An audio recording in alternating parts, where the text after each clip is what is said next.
So as Tim mentioned, and Jennifer also, sometimes it's interesting to have a second pass, but a second pass, I'll say, in the same time, in the same survey, in the same year. So here in this case, we see some information, but we're not sure if it's there. So collecting data at a different tide level, it gives us an opportunity to see something where the rock could be at, and the white dots are the surface, water surface. So then we could see also the rock here. So having two passes will help to identify the significant hazard, if I can say. And sometimes those could be the overlap, but it could be also different set of passes, different days. So issues that we face, and that's what the question I was asking. I mean, right now, the way that we work, we really, we have money at a certain date in the year, and we have to spend it. And I mean, but we face different conditions. So unfortunately, like this year, 2015-16, although we were ready with a proposal to go outside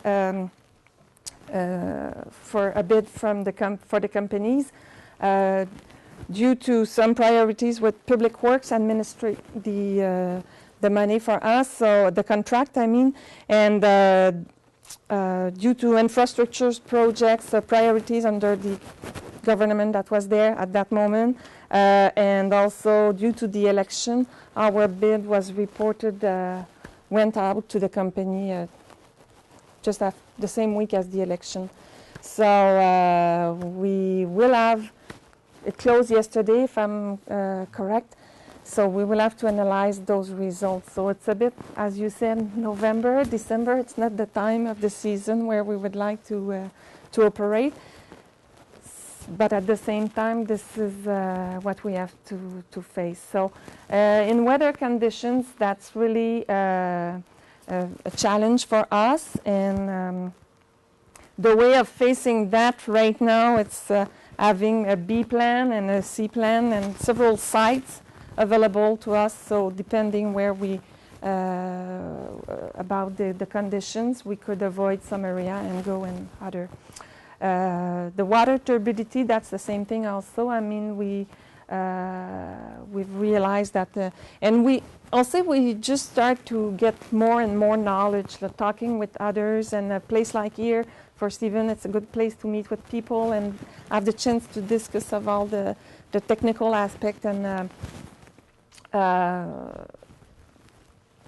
increasing our knowledge about all those conditions. And and another issue we faced, it was in 2014, we were surveying in Halifax area, and it was in April, and we got, I guess, 25 meters of water because it was really clear, and a perfect day. And a day after, it was a storm, and it went for 2 days, a really bad spring storm, if I can say. And then it created an algae bloom that appears within probably 24 hours or something like that, will you say? And 24 and 48 hours after that storm. And then the same area where we had survey and we got 25 meters, then we got 2 meters, and we were.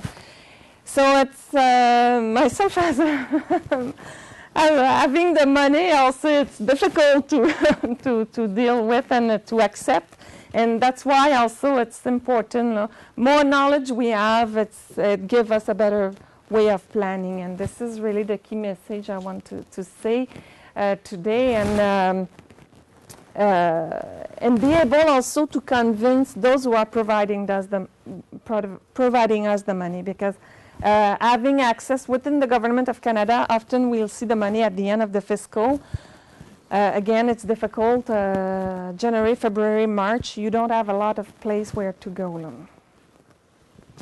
And I'll say planning is important, but sometimes, depending on the money, how it comes, We have, unfortunately, to collect the multi-beam data prior to the LiDAR. So that's something also that is not necessarily convenient, but we have no choice to work with. So here are the list of sites. I guess, and indeed, that was something you were asking me. If we had a full list, and that's what we realized also doing that. I mean, LiDAR surveys have been done in different areas for different client of DFO, if I can say, and talking with some individual here, we realized that we don't know necessarily everything that others will do within the same department or within a department just aside in the same building as us, but so it's really important also to share the information. So here in the Maritime, so we see the sites in New Brunswick were done for aquaculture purpose, and in Cape Breton it was done for like a cable installation, and we've done some for charting purpose also. And whoops, okay. And here we've done in that area, there is some rocks here, and this is the limit between the Canada and the States. So in that area, if it's under, I guess each country claims the same islands. So that's something that we leave the people at the foreign affairs to deal with, but we are those who are collecting the data. And so that was done in 14-13. So far, every year we succeed to collect a bit more data. I mean, should we have a LiDAR program within the department? That's something that we could discuss. And maybe be harmonized with all the players also. So we started a good collection, and the interest for 15-16, it's here. I don't know what we will succeed to get done within this fiscal, unfortunately, but we hope that we'll be able to gather data. Yeah. So access to data, we work with some MOU agreements, a memorandum of understanding between the departments, and also contrary to some who mentioned that the data is free and available for everybody, at CHS it's not the case. We have, how can I say that?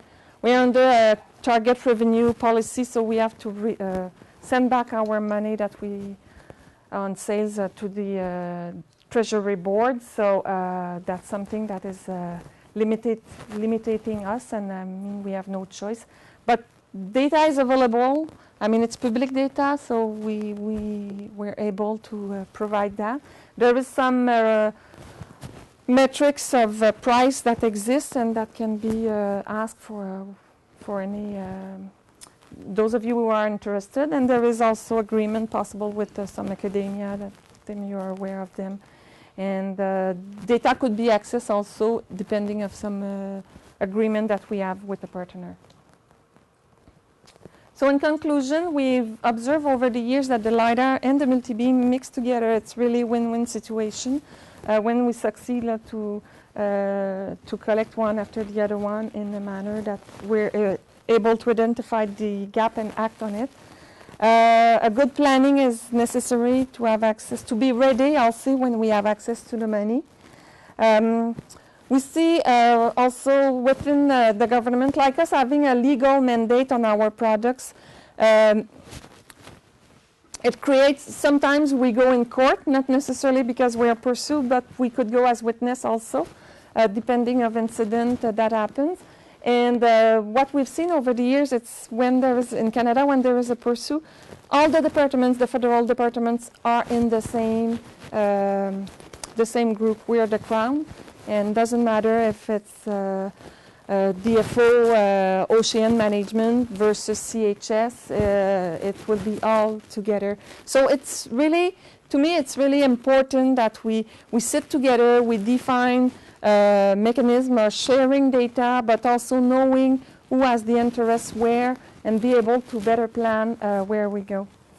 And also, we've seen in different presentations today that our data that we collect could be used to satisfy other needs that are necessary for different type of activities. So I'd like to thank really much Stephen Parson, who's here, and who provide me a lot of feedback on that also, and some the slides also, and Andrew, who works with him. And as well as, I don't know if he's still online, Scott Coffin-Smouth. I guess you have provided some information to Stephen also recently, so which is great. Thank you very much.